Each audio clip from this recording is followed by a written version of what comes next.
Now we will be discussing about the effect of like employment and foreign employee relationship, and moving towards the discussion on sustainable environment, sustainable employment, and how you are taking care of the concept of the triple bottom line when you're talking of the economic perspective, the social perspective, and the environmental perspective with respect to the employment, and we are talking of balancing between these three things. This could be a critical question over here, because till now we have discussed much on the employees' rights from the organization. Like in the last module, we discussed about the role of corporate citizenship and employees with respect to it, where we discussed about like the what rights the employees have in the organization, and like when it discussed about the co-determination or the legal framework given, regulations given by the state to protect the human rights, and the responsibility of the corporates to respect the human rights and of the employees within the organization, and also maybe extending the concept to the beyond the organization, also to the societal issues and problems, how it is doing business, and also to find remedy for certain abuses through its like even if laws and regulations are not very strict on it, to frame policies and practices to see that these rights are respected. Also, we have seen in the globalization and employment discussion how the like the MNCs, without just taking for granted like certain situations for like giving respecting basic human rights, is there present there in a particular developing country, taking it for instead of taking it for granted, what proactive steps the organization can take in institutionalizing like practices through promoting institutions like maybe local CSOs, or influencing the government to form policies, so that it sees like these basic rights of the employees and the citizens at large are respected in that particular country, and also for in particular in the organization. So this is the role of the organization as a corporate citizen, to take care of the social and the human rights of the employees. So when we have discussed so much about the employees' human rights to be respected by the organization, does it bring us into any controversy with the concept of sustainability, or can the concept of the triple bottom line sustainability also be applied in this context of employment? We need to discuss and debate on, in order to respect the human rights, are we putting human rights to provide right to employment, right to work, right to a fair wage, right to good working conditions and all? Are we like to any extent, are we sacrificing on the economic responsibilities, or we are sacrificing on the environmental responsibilities that the organization has, and to the specific stakeholders, or can we balance between these three concepts? That will be the part of discussion when we are talking of towards a sustainable employment. So in this, like when we are talking of like respecting and guaranteeing employees' rights in the workplace, so it brings us to a certain tension of sustainability in terms of sustainability, because sometimes protections of wages and conditions for workers may have to be sacrificed to encourage sustainable economic development and to maintain employment. Expansion of environmentally damaging industries such as airline industry and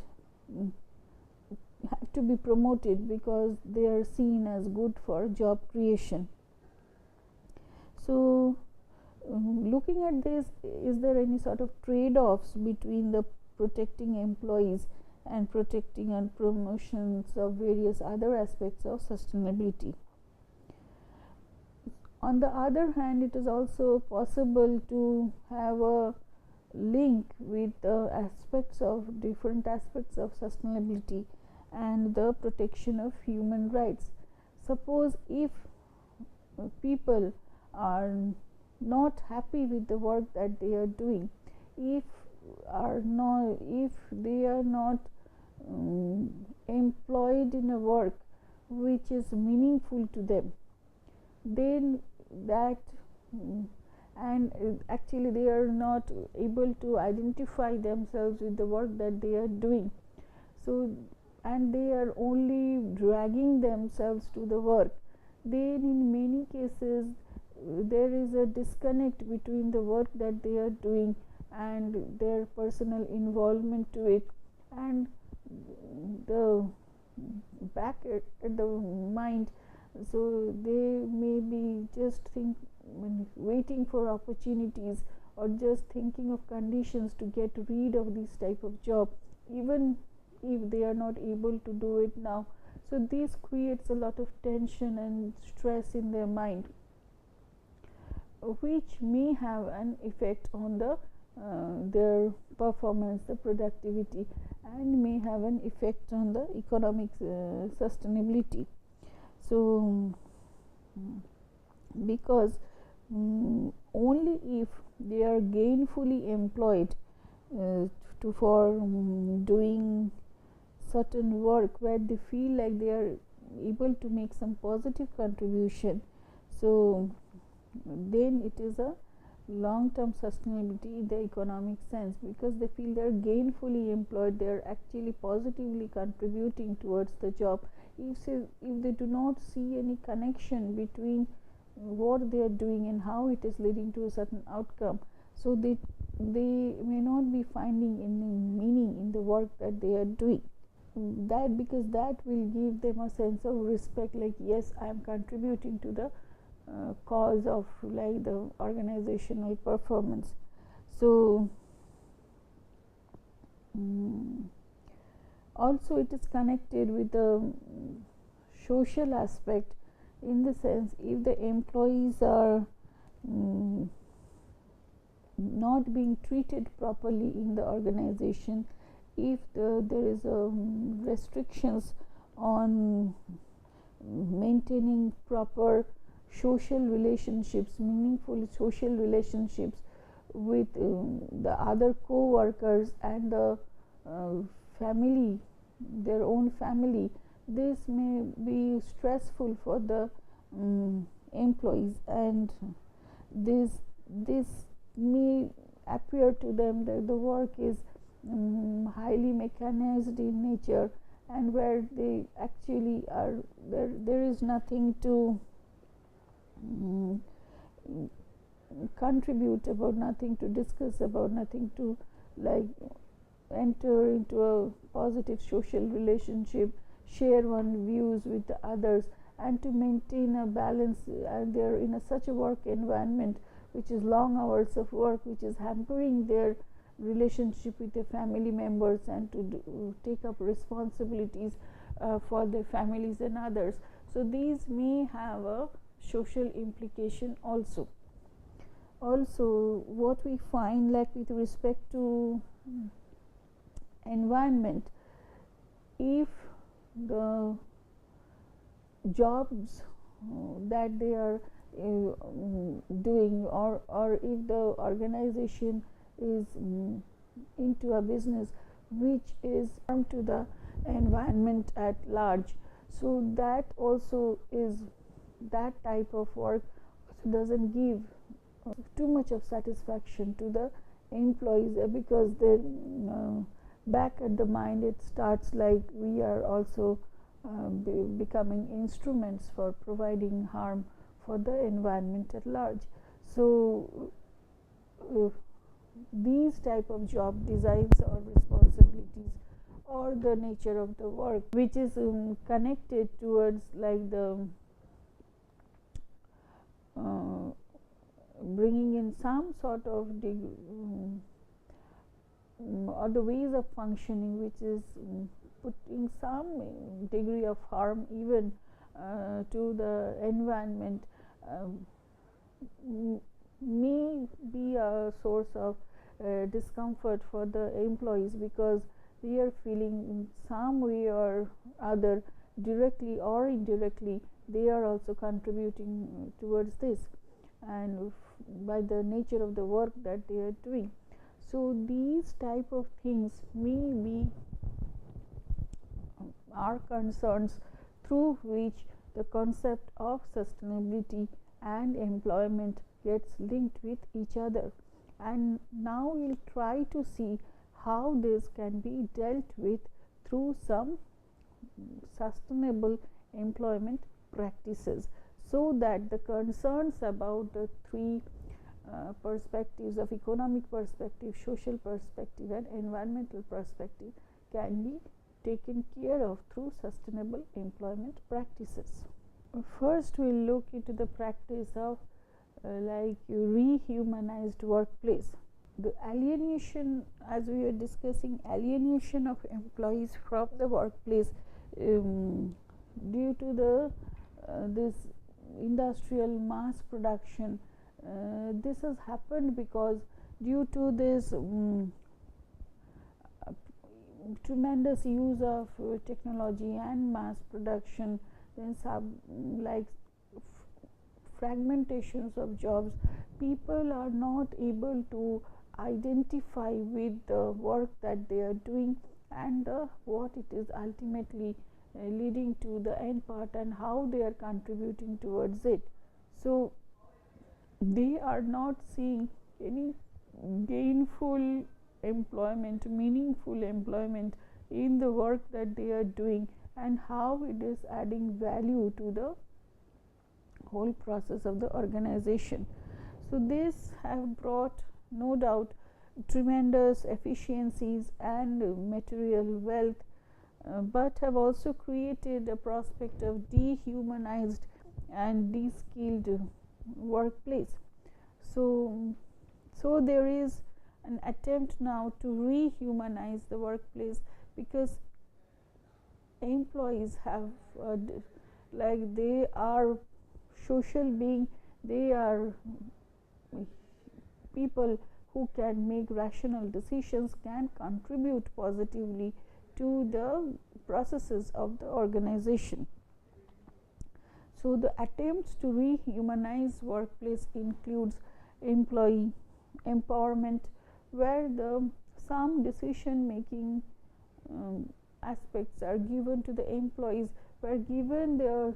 role and responsibilities that they are entitled to, so they can decide on the choices that are available to them, and take the final decision with regard to what is to be applied, which choice is to be taken based on the best interest for the job at hand. And so the person is given the talk of empowerment, decision making power to choose the alternatives of how to do a particular act. So when you're talking of job enlargement and enrichment, these are again job design practices to give an exposure of the employees to varieties of like job practices within the same nature of the job, or to give the in-depth, more deeper and complex knowledge of a particular nature of the job. So both horizontal and vertical spread of the person's knowledge about the job and the similar nature of other jobs or varied jobs, where the knowledge from one domain can be transferred to the other domain also, to increase one's decision making power, competencies for like conceptual thinking, then increasing one's problem solving abilities. So these helps in like rehumanizing workplace, where we are thinking not only of the material benefit that we gain from the mechanization of the work, but also we are thinking of how the person's development can be taken care of, so that the personal growth is there in terms of knowledge and competencies and the decision making ability, and the person sees a gainful engagement with the organization with respect to the contribution that the person is making, that the employee is making towards the organization.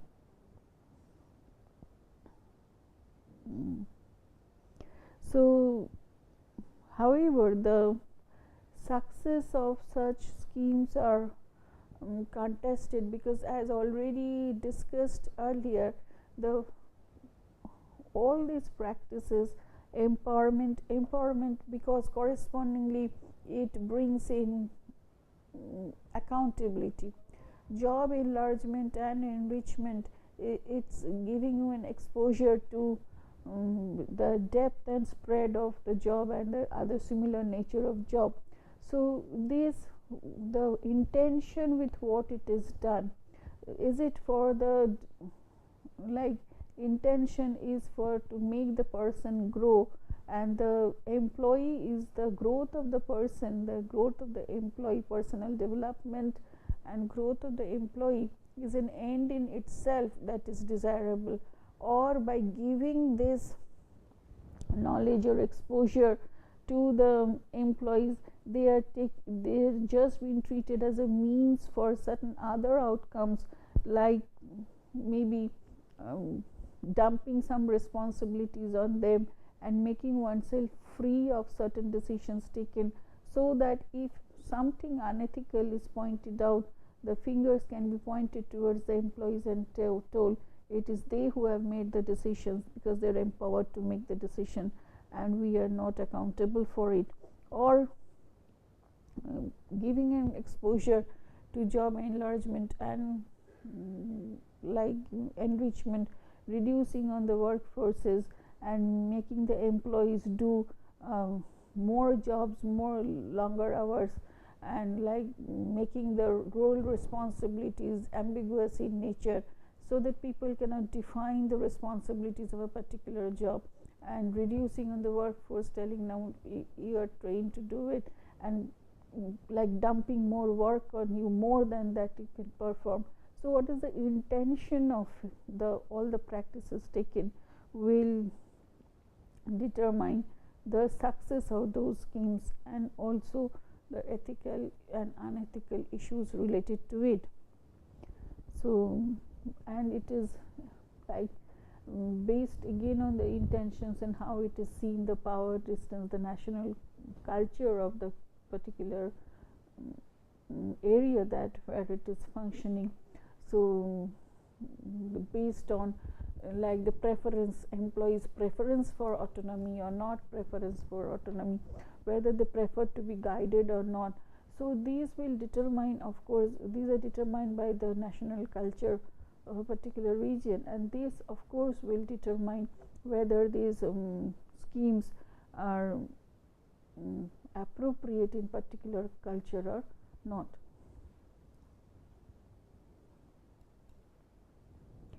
Next we will discuss about wider employment. So due to mechanization, what happens, like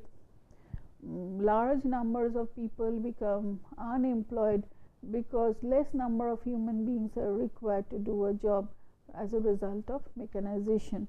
So this threatens the right to work,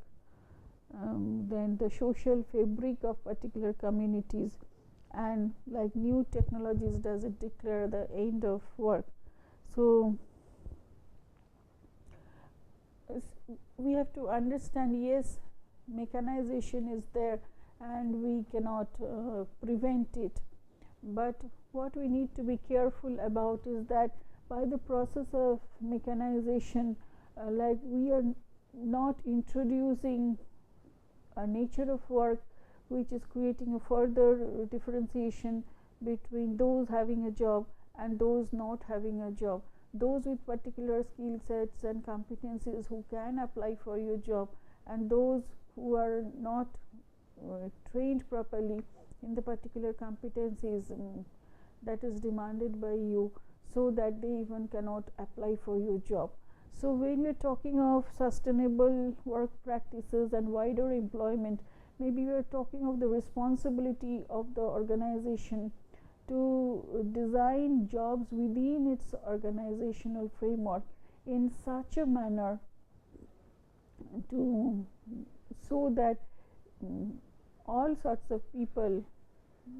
may have a chance to get an employment with your organization. Like you create avenues of peoples with different competencies and diversities to at least have a possibility of entry into your organization. And so that work, you have to ensure that work exists in the organization, and like whatever work exists, it's equitably distributed among shared out more equitably among the people in that framework where you are doing your business, and that the benefits of it are also equitably distributed. So instead of maybe employing few with a very high salary and maybe depriving others of getting employed or laying those people out, so what we practices like deciding on number of employees with maybe a lowered salary level to some extent, so that everybody to some extent gets some benefit, and we have a check on to see that no one is left out of that benefit, or less of people are left out of that benefit, so we can give wider coverage to more number of people. So that is what we understand by wider employment opportunities. When we are talking of green jobs, this is with respect to the environmental concerns, is when the green jobs are in industries making more environmentally friendly products, and so workplace or the organization of labor is also more environmentally sustainable. So the specific measures could be so that less of energy waste is there, or less of pollution is there, we are adding less pollution. So like less of resources are wasted is there. We can talk of like practices like carpooling, then where the employees of the organization together travel, and so there is less of pollution, air pollution. Practices where we are talking of paperless offices where most of the work is done electronically, and video conferencing rather than business travel, where we are also saving money and maybe the adding less to the pollution of the environment. and home-based teleworking. So these are some of the practices which have the potential benefit of like maintaining social, economical and the ecological balance. However, for all these things like for paperless offices, video conferencing and home-based teleworking, what we need to see over here, we are more depending on the technologies and maybe electronic data transfer and so in these cases again the data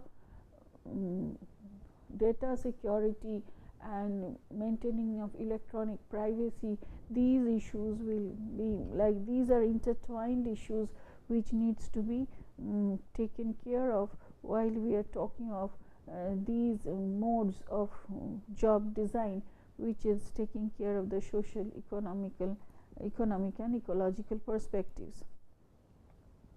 We are also talking of like through this working from home, through work-life balance concepts. So we are also talking of like keeping a work-life balance of the employees so that they can work from home and also try to manage their family responsibilities and responsibilities in other roles also. So these work-life balance, flexible working designs, flexi time, all these are concepts to take care of the social aspects of the individual without, and also maybe economic and ecological aspects, because they are not traveling, they are maybe not polluting the environment as such through the emissions. But again, it has again to be linked with the other things, like whether they are just in what they are like hindering the employees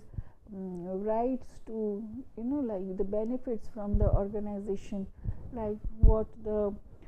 full-time employment is going to give. So whenever we are talking of sustainable employment, the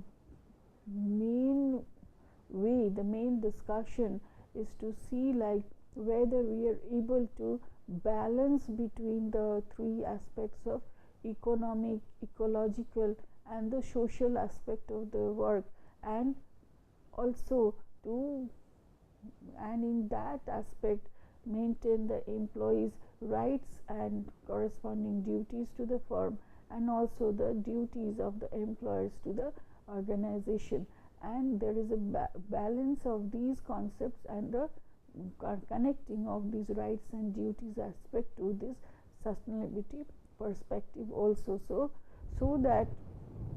in order to do one, we are not taking a guise under the sustainability issues, telling that we are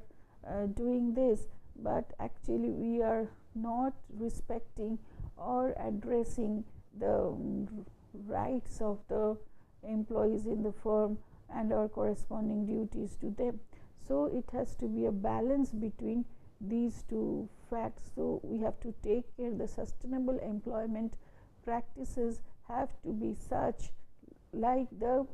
employees' rights and corresponding duties of the employers to the employees